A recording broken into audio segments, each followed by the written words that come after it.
మొదట మనము స్పీకింగ్ తోటి స్టార్ట్ చేద్దాము. స్పీకింగ్‌లో మనకొచ్చేసి 90 మార్క్స్ కాలిక్యులేషన్. ఏ ఏ టాస్క్‌ల ద్వారా మనకి 90 మార్క్స్ అనేవి వస్తున్నది చూద్దాం. మొదట రీడ్ అలౌడ్ నుంచి మనకెప్పుడు గూడా ఇది హైలీ ఇంపార్టెంట్ టాస్కే. దీని నుంచి 18-21 మార్క్స్ అనేవి వస్తున్నాయండి.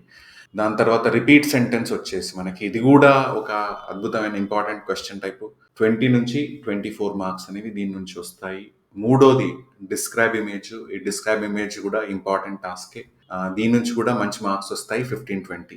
నాలుగవది రీటెల్ లెక్చరు. మనకి దీని ద్వారా ఎంతంటే దగ్గర దగ్గర 10-15 మార్క్స్ రీటెల్ లెక్చర్ ద్వారా వచ్చే అవకాశం ఉంది. ఆ తర్వాత సమ్మరైజ్ గ్రూప్ డిస్కషన్, దీన్ని కొత్తగా యాడ్ చేస్తారు కదా ఎగ్జామ్కి. సో 14-21 మార్కులు వచ్చే అవకాశం ఉంది. అంటే మీ స్పీకింగ్ 90లో దీని కంట్రిబ్యూషన్ 15-20 మార్కుల కంట్రిబ్యూషన్ ఇది ఇవ్వగలుగుతుంది. రెస్పాండ్ టు అ సిచ్యువేషన్, ఇది కూడా కొత్తగా యాడ్ చేయబడింది. దీని ద్వారా కూడా 5-10 మార్క్స్ వచ్చే అవకాశం ఉంది.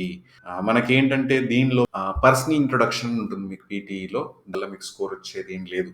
ఆన్సర్ షార్ట్ క్వశ్చన్స్ అని కూడా ఒక టాస్క్ ఉంది. ఆ టాస్క్ నుంచి కూడా మీకు ఏం స్కోర్ అనేది దీనిలో ఇవ్వట్లేదు. ఇది స్ట్రిక్ట్ గా ఏంటంటే మనము అఫీషియల్ గైడ్ నుంచి క్వాంటిటీస్ తీసుకొని ఎక్స్ట్రాపోలేట్ చేసుకొని చేసిందన్నమాట. I'm on a mission to give you the authentic, credible, actionable inputs on PT.